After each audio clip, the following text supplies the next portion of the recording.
Windows 10 is the latest version of Microsoft's operating system for PCs and tablets, as well as many other devices.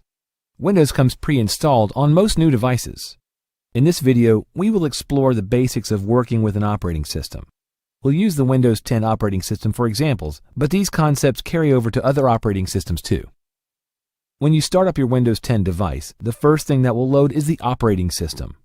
You will see a screen asking you to log in. A device using Windows 10 as the operating system can be used by more than one person or user. Each user would create their own username and password, then use them to log into their profile and access their own documents without seeing other users' documents or profiles. This allows each user to create their own profile and personalize their experience the way they like. For instance, imagine two users that use the same Windows 10 computer.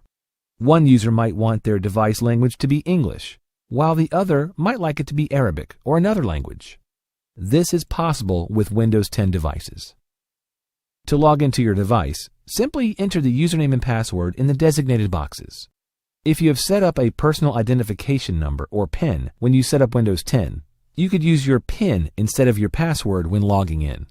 Then click the arrow next to the password box or simply press Enter. If you use your PIN, once the correct PIN is entered successfully, it will immediately take you to your desktop. When you log into your Windows computer, the first thing you see is your desktop. Sort of like the desktop of an actual desk. The desktop is where you can put documents that you're currently working on, or documents that you need quick access to. Windows allows you to customize the look of your desktop, like the colors and the background image, which is called the wallpaper. That is why your device desktop might look different than mine here. At the bottom of the Windows 10 desktop is the taskbar. It is a very important component of Windows 10. Within the taskbar, you can accomplish many tasks, such as using the taskbar to know what apps are currently open, finding out what time it is, managing your calendar, pinning your favorite apps to the taskbar so you can easily launch them, and more. Let's take a closer look at the taskbar. On the far left, you will find the Start button. When you click or tap this button, it opens the Start menu. The Start menu is where you can find all the applications on your device, as well as access functionalities like logging off, restarting, and shutting down your device. We'll revisit the Start menu shortly. Right next to the Start button is the Search box. It allows you to search for applications by their name or search for files and documents on your device. Just start typing the name of your application or document, and you will find windows showing you results as you type.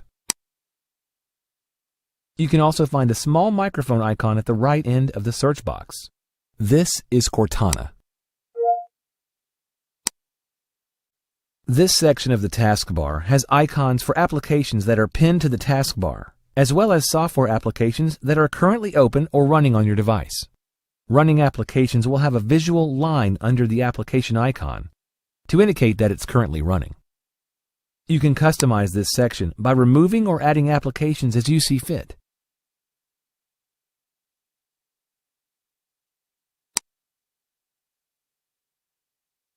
Usually, applications you use frequently are pinned to the taskbar for ease of access. Microsoft Edge and Outlook are good examples of programs that are usually pinned to the taskbar. The last section of the taskbar features the Date and Time section and other icons which vary from one device to another. The clock will show you the current time and date. If you click on the clock, a window will open up revealing your calendar for the current month. Other icons in this section of the taskbar include the speaker icon, which allows you to adjust the volume of your device sounds. Click on this icon to adjust your volume by moving the slider to the left or right. The network icon, which shows if you are connected to the internet and Wi-Fi. Clicking it will show you local wireless networks, and right-clicking it gives you the option to troubleshoot your connection or open the network and internet settings. If you have any Windows notifications, you can view them by clicking the notifications icon here.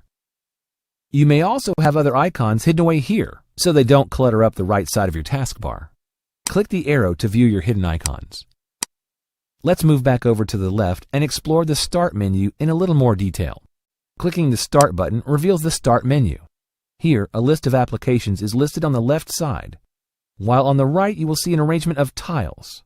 Tiles are a concept that newer versions of the Windows operating system use, and they are meant to provide another easy way to access your favorite applications quickly.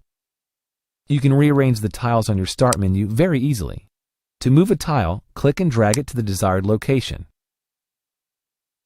To make a tile bigger or smaller, right-click the tile, select Resize, then choose the desired size. Located within the Start menu are options for quickly accessing your documents and pictures, as well as a quick way to open your Settings menu. Also located here in the Start menu are shortcuts to logging out of your Windows 10 device, shutting down the device, or restarting it. To log off your Windows device, click the Start menu. Click on your username or avatar, and then click Sign Out. One thing about signing out of Windows: signing out is different than shutting down or turning off the computer. Signing out keeps your device running, but signs you out of Windows 10. After you log out, the computer is ready for another user to log in. Shutting down your computer simply means you're completely turning off your computer, like you turn off a television or another device. It is important to shut down your computer correctly, so you do not lose unsaved work. It also allows the operating system and applications to remain healthy and operate normally. To shut down your computer, click the Start menu and choose Power. Then select Shut Down. Sometimes you will need to restart your computer, like when a new application is finished installing on your computer or when an update has been downloaded. A restart is basically a shutdown followed by starting it back up all in one step. Your device will prompt you when it needs to be restarted. To restart your device, click on the Start button, then choose Power, then Restart. As you can see, there is a lot your operating system can do for you, so you can use your computer to get things done.